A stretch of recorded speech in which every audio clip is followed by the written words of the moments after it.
bien o qué tan mal estamos construyendo en México? Los sismos del 7 y del 19 de septiembre nos han obligado a prestar más atención que nunca a la calidad de nuestras viviendas, de nuestros edificios, que también estamos construyendo ahora, que tan buenos son nuestros códigos de construcción. Hoy tenemos para hablar sobre ese tema a Homero Hernández Tena. Él es director de la Facultad de Arquitectura, Diseño y Comunicación de la Universidad La Salle. Maestro Hernández Tena, gracias por estar con nosotros aquí en la entrevista. Vimos que se cayeron muchos edificios, bueno, decenas de edificios en la Ciudad de México, muchos más en otros lugares del país. Pero también vimos que si vemos el conjunto de la Ciudad de México, en realidad son pocos. Correcto. ¿Qué tan bien o qué tan mal estamos construyendo?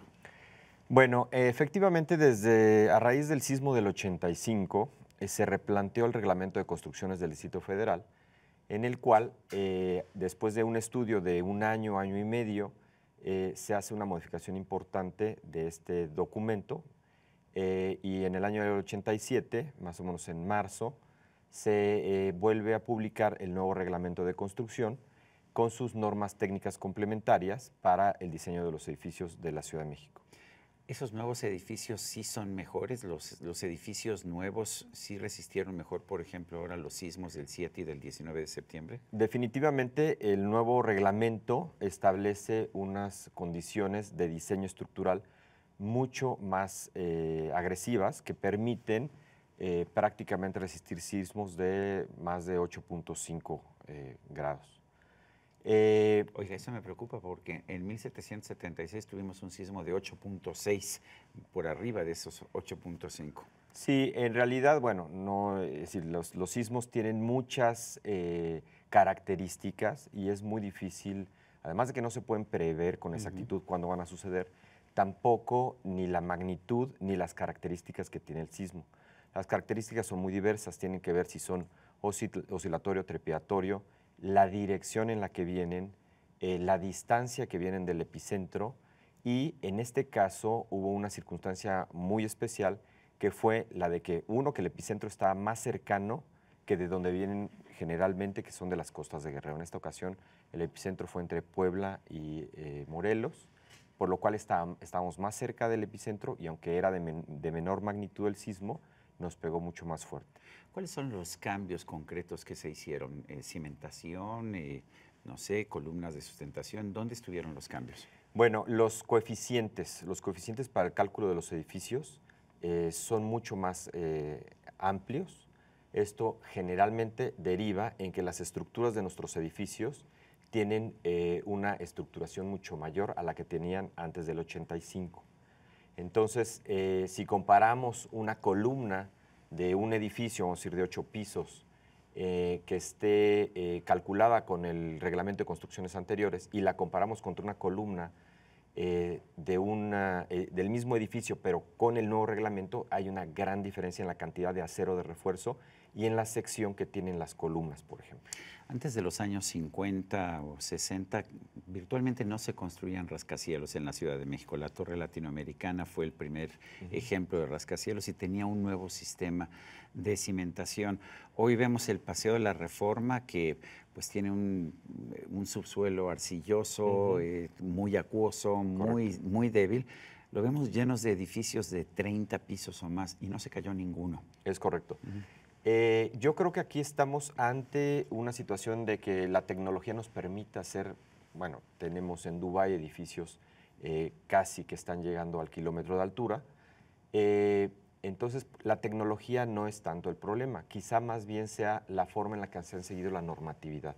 La normatividad actual realmente nos dejó claro que después del sismo del 85, edificios después del 85, prácticamente no sufrieron daños.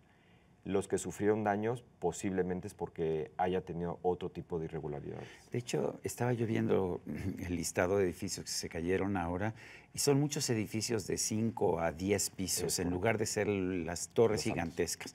¿Por qué? Esto es muy interesante porque además de que las características fueron diferentes a las del sismo del 85, en el sismo del 85 le pegó más a edificios de arriba de 10 niveles, y en este pegó más edificios entre 4 y 8 ¿Es cierto que son niveles. las ondas, que son ondas distintas de los distintos sismos? Es correcto. Los sismos tienen, como mencionamos hace unos minutos, diferentes características. Una de las características también son los periodos de oscilación. El periodo de oscilación es el tiempo que tarda en ir y regresar la onda.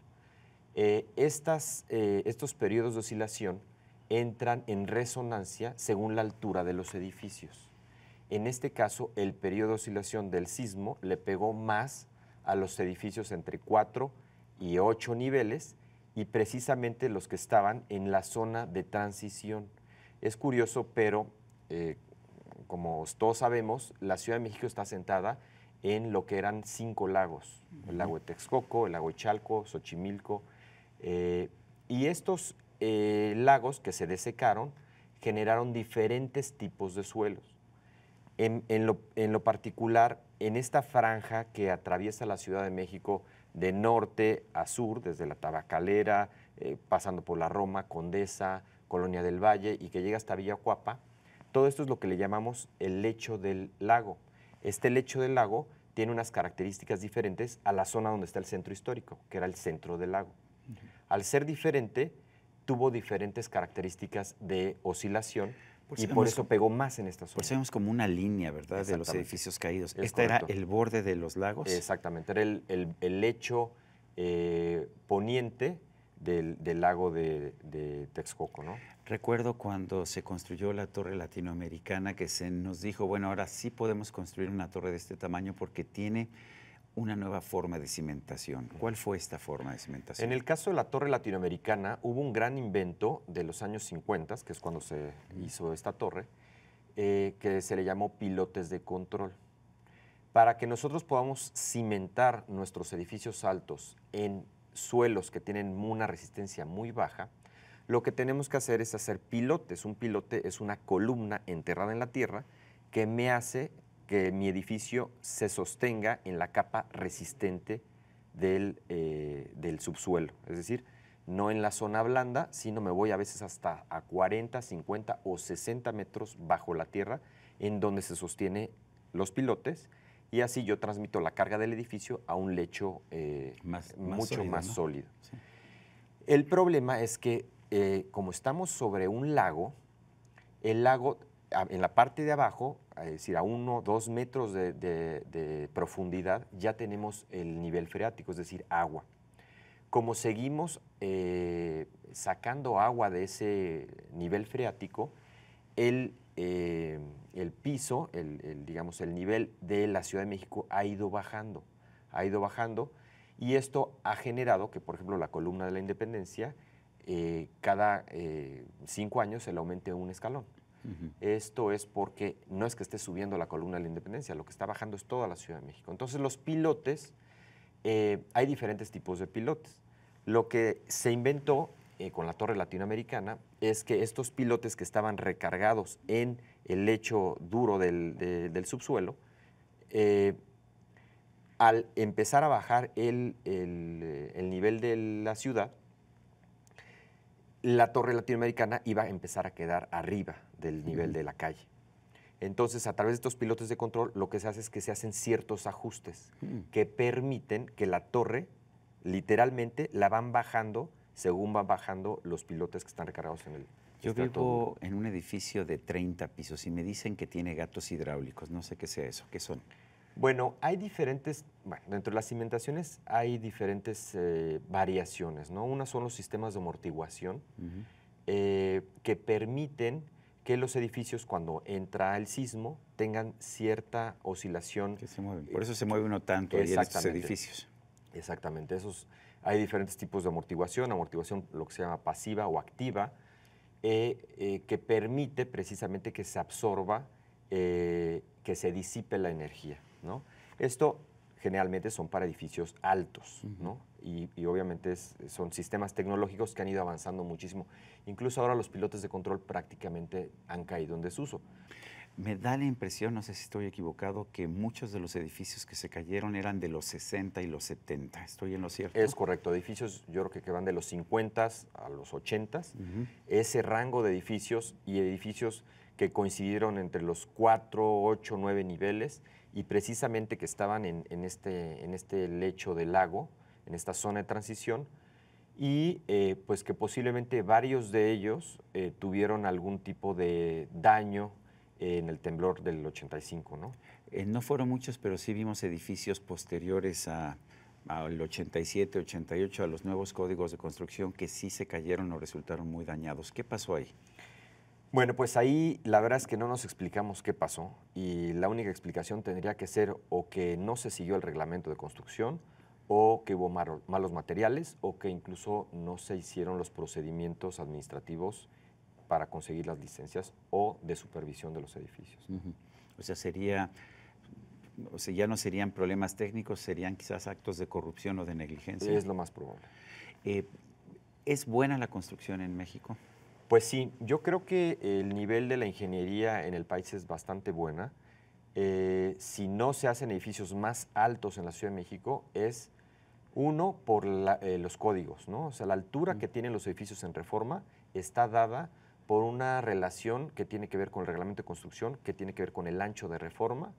Así se calcula la altura máxima que pueden tener los edificios.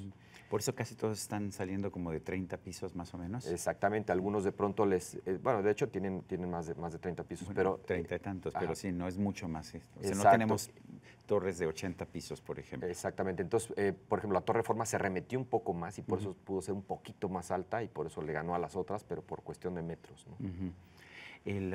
Pero sí podemos tener certeza de que esos edificios que se han construido son sólidos y se van a quedar ahí donde están. Toda la certeza. Por supuesto. ¿Es suficiente planear para 8.5? Y digo esto porque hemos visto en Chile sismos de 9 grados. Sí, los códigos, es decir, no son exactamente 8.5, sino ese es un parámetro. Hay un sobrado, ¿no? Me imagino. Sí, hay un sobrado, ¿no?